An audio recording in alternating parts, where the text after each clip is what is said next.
right, guys, this is Crazy Kev here, and I'm here with Josiah Harrel. Josiah, how we doing, my man? Good, how are you? Doing good, my man. And it's been a little bit since we've seen the cage, man. I mean, talk to us a little bit more about what's maybe coming up for you. We're aiming for, since July is already filled out and obviously June's about to be done with, we're aiming for August if we can. If anyone happens to slip out and we can fill that spot, we will attempt to do so. But it's going to be most likely August or September. If we can get on 306, that would be the dream. I think as International Fight Week, I believe. Mexican Independence Day in Las Vegas, like we were supposed to do last year. So I think it would just fit a lot of pieces in place. Being in the Sphere, they're probably only going to do it once. So I think that itself would be top notch. But for me to do that debuting, it's more of a dream than it's likely to happen. But hey, I mean, if that's what we're reaching for, then that's what we're reaching for. Yeah, no, definitely, man. And what's kind of been the holdup? How come it's been so long since we've seen you in the cage? Oh, I have a brain disease, so I'm not well. I shouldn't say the R word. Beyond special needs. My I was born with a brain disease, and long story short, I get seizures. Well, not anymore, but I am likely to get seizures if I did not get the bypass needed. Thank God for Stanford. I am in a good position. They got everything figured out. We got everything on my end figured out, and we just got cleared last week, I want to say. So, I mean, everything, maybe 2 weeks ago. Time flies when you're having fun. But we're getting everything in order, and then now we're ready to ride. Wow, no, that's incredible, man. So you happen to find that, I guess, when you were getting ready to go in for your fight, or how long have you kind of known about this? Yeah, no, it's like we were getting ready for Jack, and I'm cutting weight. So literally we do all the hard stuff. I start fight week, and obviously I got noticed on 6 days. So I was at 211, I want to say, and then we got down to 169. So we made weight, dealt with media, dealt with all that, which was really good because I got to experience all that. So I don't have, like, I already know what media week feels like. I already know what to expect. But we go through all of that, and then the last day, we weigh in. I come back. I'm rehydrating.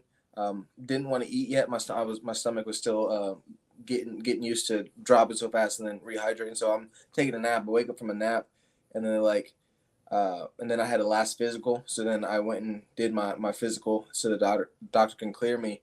And during that time, they kind of just let me know about the MRI, and then I had I think another MRI with contrast, but they were able to see the more and more. That was Thursday. We waited Friday, and then they notified me Friday afternoon. So then I kind of was like, my first initial response was, "Oh shit, what happened to Jack?" And then I'm like, "Yeah, if they were gonna tell me something, they would have already told me." But then we got to a point where we're like, "There's something wrong with you." And I'm like, "Oh, we knew that." And they're like, "No, there's something wrong with you." And I go, "That's fine, I got it." They're like, "No, you have a brain disease." I go, "Is it curable?" They go, "Yeah." I go, "Okay then," which is not really curable, but they can do something about it, so I don't get fucked up. But long story short, I was just like, "Well, let's go get some ice cream." And if you know me, you know most of the time I just eat my emotions away, and that's what makes fighting and working out and all this, I guess, not even trauma, just excitement and build up and all this go together. So we've been in a good position when it comes to me, myself, and I. I've been real close to God. I've been real peaceful. I'm beyond excited to be able to show myself and showcase my art and what it means for me to be a fighter or a martial artist. So I would not want my life to be any other way. Yeah, no, that's definitely incredible, man. That's a fantastic story, and we're definitely looking forward to what's next with you. And when it comes to training and stuff, I mean, how long did it maybe take you to come back in the gym to start training and stuff? I was in there, so I had to stay in Cali for 2 weeks before I took off. And even then, I said the third day I was walking and hiking. The ninth day I was lifting, which they didn't want me to. Um, about as soon as I flown back into Ohio, I was hitting pads. Um, so like immediately, if you wanna say like sparring was probably a month in. Getting back into sparring and live rolling and all that. I just had headgear and just went at it. But yeah, realistically, from knowing I had the disease and getting everything figured out, I probably took a max 4 weeks off. Um, so maybe five weeks off. But it's like I was just like, no, we're either going to die trying to be what we want to be, or say, or we're not gonna. I'm not sitting here. I was like, cool, I get it. It's dangerous, but isn't everything? It's like, what's the difference from me doing this and me drinking? So I'm not gonna be drinking. It's like they didn't want me to do that either. But it's just I just pushed myself and prayed a lot and just got comfortable with the fact that I might die today, or everything might end today because of me being not egotistical but selfish in a way, because I'm not thinking about my outside family. I'm just going, nope, this is something I want to do, because if I don't expect anyone, especially whether they're a lightweight or a welterweight, I don't expect anyone to wait for me. It's like I have to get better. It's like it's either risk my health now or get to a point where I push myself, risk my health, or push myself, and then make sure when I'm in the cage that I'm in the best position I can be, or be safe now, wait, get cleared, and then now be a couple steps behind, and am I capable of getting into the octagon right away in this situation, or am I capable of taking any opportunity that comes by? It's like I didn't like that person. Not only is it not safer for the ladder, it was just to the point where I'm like, I would rather risk everything now and have a chance to be better when I get back in, or is it might as well just not do shit. It's like I could not wrap my head around just not doing anything, and it did worry my coaches, my family, but they also know they weren't going to be able to stop me unless they handcuffed me and tie me down. So, Yeah, yeah, no, definitely, man. And what maybe got you into fighting, man? I mean, most people say like they just love the fact of hurting people or pushing themselves, and I can get both of those, but um, I grew up in a violent household, and I wanted to try more for the fact that I'm very competitive, like bowling, magic, as golf, putt, like you name it, I'll try to win. But when it comes to fighting, uh, I wasn't I was iffy on it. So it's like what really got me into it is my back was against the wall, and I just got done with I just got left school. I just left school. It was like my first semester, and I'm like, okay, I whatever I was doing there, I didn't want to do it. And then I got to a point where I was coaching. And I'm like, I don't want to coach the rest of my life. It's like I want to. So it was like I was in an in between period where I was like, I don't like where I'm at right now, and I don't like the options that I have. And this was more of a placeholder until I figured out what I wanted to do for college, what I wanted to do when it comes to just education in general and the rest of my life. So it was originally a placeholder, and it's something that eventually just took over my life. Yeah, wow, that's definitely incredible, man. And when it comes to just like training and stuff, man, I mean, who's maybe some of your best training partners that maybe push you to be the best version of you? So you got Matt Brown, Dante Leon. It's like Jaden Maddox. These guys are good, and it's weird because most people are like, "Hey, dude, you need to go to Cali. Hey, dude, you need to go to New York or Florida or Texas." It's like, no, I, I can do it here, and luckily we got to a point to where it's like I do have one of the best grapplers in the world when it comes to Dante. I do have one of the most experienced knockout artists in the world when it comes to Matt. It's like I do have hungry people around me that want to get better. It's like, what else can you ask for? It's like it's like, especially when you talk about Dorian Price and Mark Coleman, it's like we have the experience, we have everything we need. It's just now about putting everything together and making sure we believe in and the simple fact that we can do it. So it's like we have the coaches, we have the experience, we have the people that are willing to get better. It's like, why not pull the trigger? Yeah, yeah, no, that's definitely solid, man. And you mentioned a little bit about magic. I mean, talk to us a little bit more about that. I'm a fucking nerd. Yeah, no, it's. I mean, some people will be like, dude, you don't talk bad about whatever. It's like being a nerd's not bad. It's just about how you take it. It's like really any insult's not bad, but it's just um, growing up.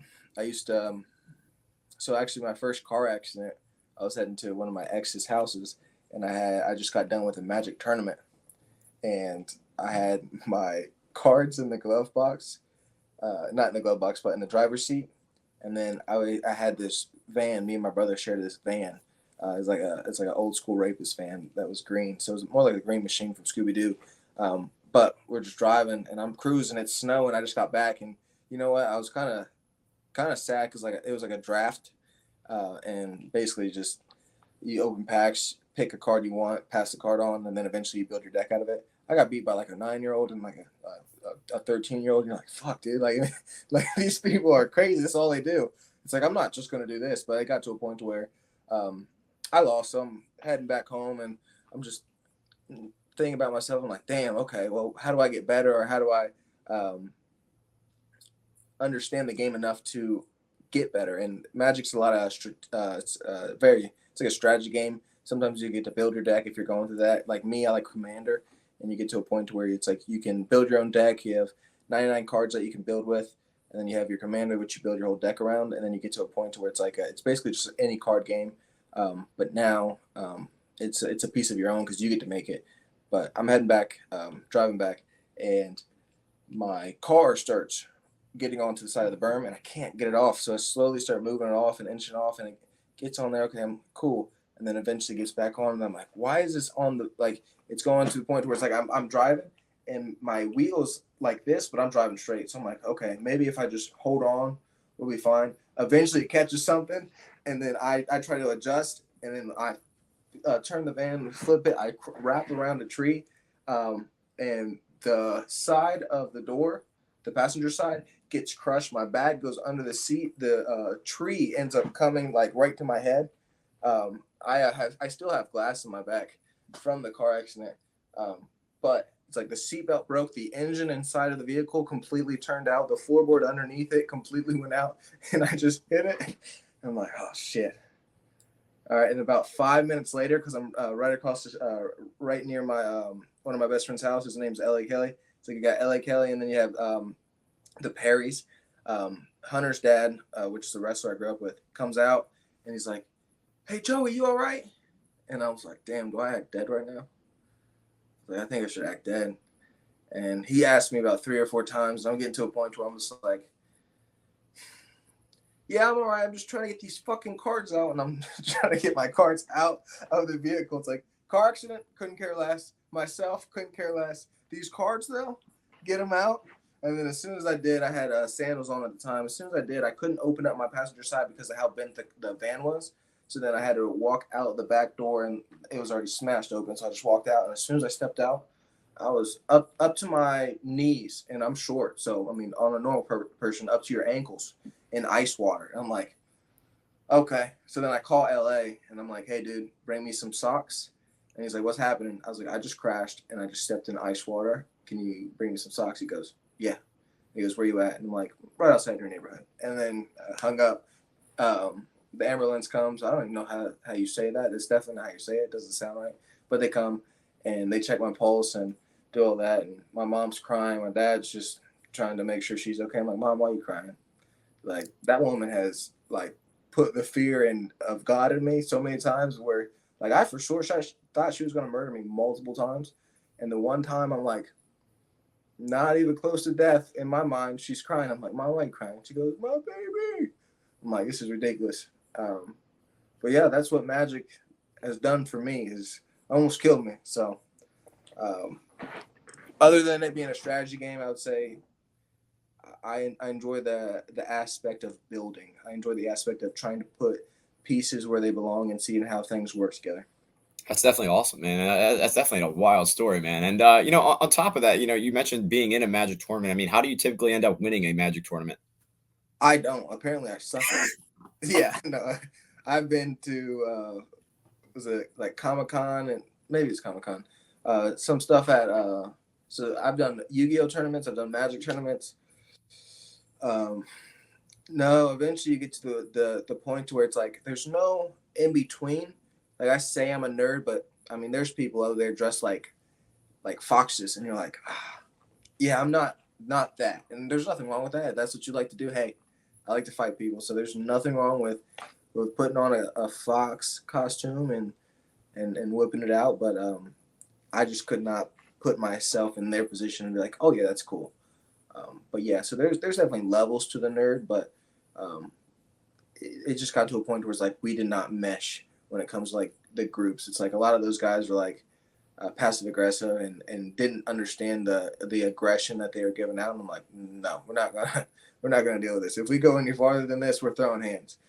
So it just got to a point where it's like I have a group of people I play Magic with. I have a group of people I play D&D with and all that, but it's just like it gets to a point where some people just don't understand how to take a loss or any of that. But winning itself comes down to probability, comes down to consistency and how you build your deck, and comes down to I guess just making the right moves at the right time. Yeah, yeah, no, that definitely makes sense, man. You mentioned like Yu-Gi-Oh and stuff. Are you still like collecting any more of those like Yu-Gi-Oh cards or anything like that? I have Yu-Gi-Oh cards, and I haven't collected them in a minute. I got them stored up. I guess just like to keep them for tributes. That's definitely awesome, man. And I was looking at your arm, man. You got some awesome tattoos. Talk to us a little bit more about some of your favorites, man. Yeah. Oh, Dope Souls Tattoos on Instagram. Cisco's dope. So this one, this whole sleeve is actually a representation, just to represent the dark things that I've been through. So a lot of people think that Joker is bad, but then you go and look at the Bat Who Laughs or the Oh yeah. Darkest Night, and he destroys universes, and this guy only messes with Gotham pretty much. So it's like he would be the good guy in this situation if you're comparing the two. So it's kind of got to a point where it's like there's not really. I mean, perception is the only thing that determines whether something's good or bad. So it's like, who are we to decide what's good or bad? It's like, oh, just because it hurts my feelings or just because it's not for me, does that make it bad? It's like, no, it's just how I perceive things, and in this way, it's almost like a yin yang in a way. It's like you guys think this guy's bad. It's like, but compared to this guy, he's good. So this I enjoy this piece, the Bat Who Laughs. I enjoy the Joker, and then I have Venom right here. Oh yeah, dude. That's Yeah, sick. we'll have this coming up, and then we'll have Spawn up here, and then there will be another Venom behind him attacking Spawn, and then there will be more Venoms around Spawn, and then Spawn will be trying to attack this Venom. But yeah, those. I mean, this whole arm's lovely. I could get butt ass naked for you. I got a whole leg sleeve Oh, that's sweet, man. fun. But no, Cisco's dope, dude. But yeah, I would probably say that Joker's my favorite. That's definitely pretty sweet, man. And like you mentioned, you got some more tattoos on the way. When do you maybe plan to get some more of those tattoos? We'll see. I want to so I'll end up reaching out. He lives like 15 minutes away from me, so I went to his house last week.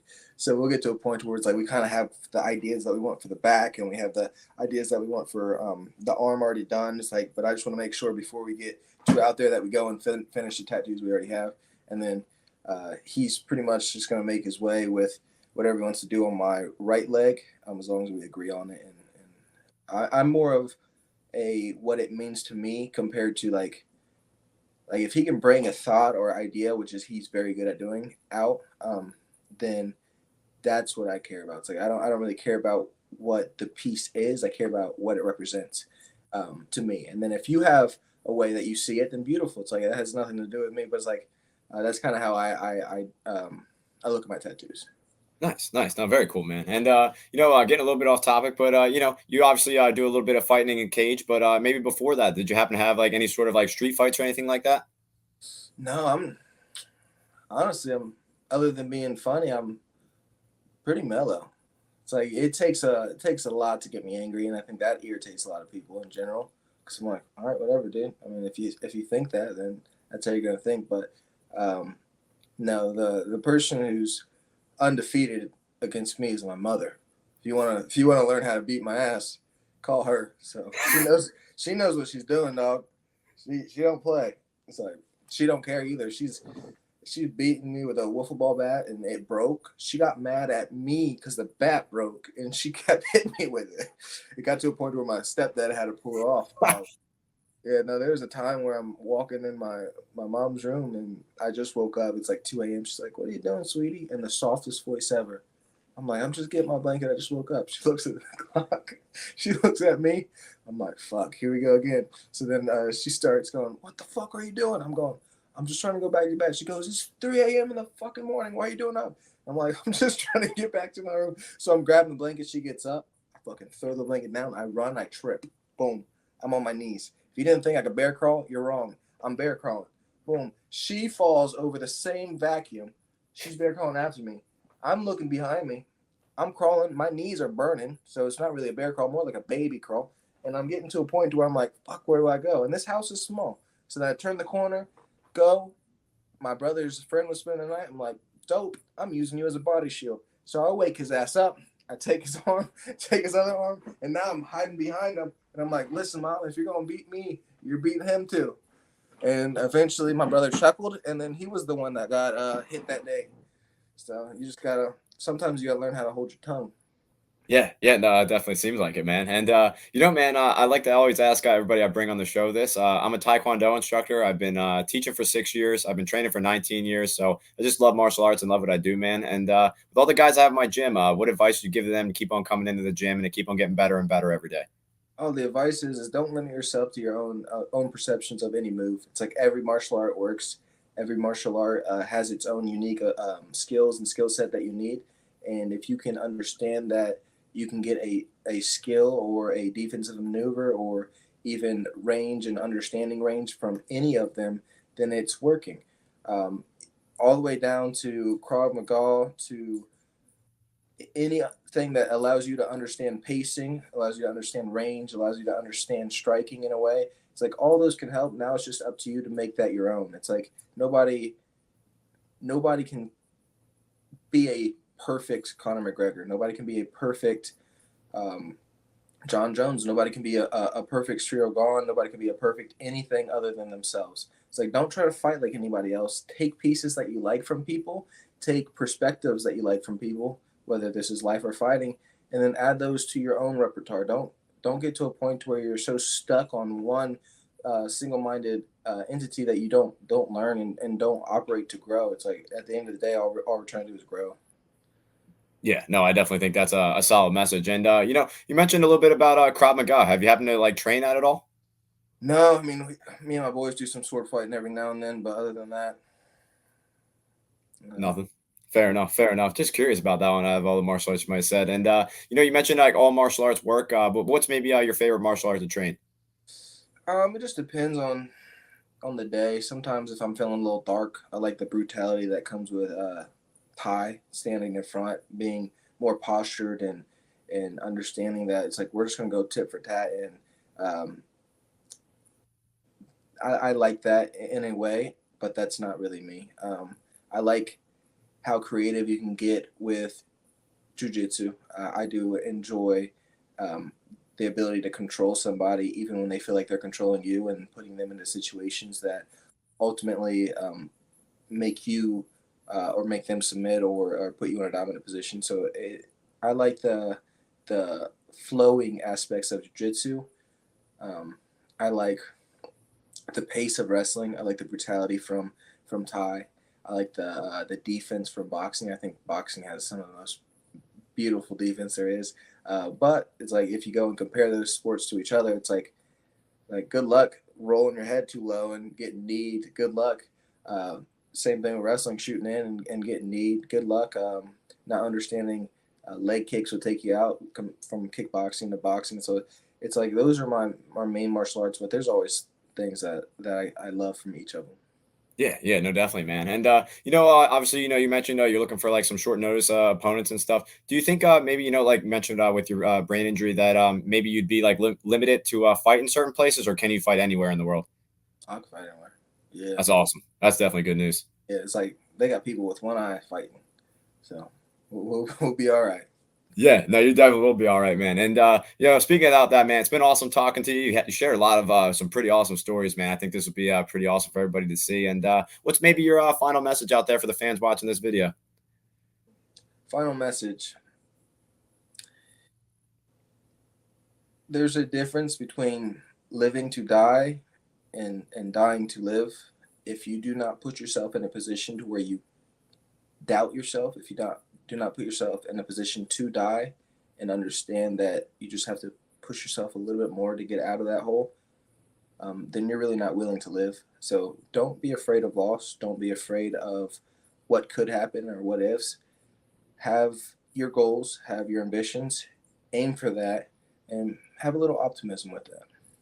Yeah, no, I think that was an awesome message. And like I said, man, you definitely shared some incredible stories. And we're looking forward to what's next with you, my man. Hopefully, you get that short notice call soon. And thank you again for taking the time. It means a lot to me, my man. Thank you. Yeah, man, no problem at all. And hopefully, we can do another one in the future. Thank you again and enjoy the rest of your day, my man. Yep, take it easy. Yeah, man, you as well. Thank you again, man. Sir.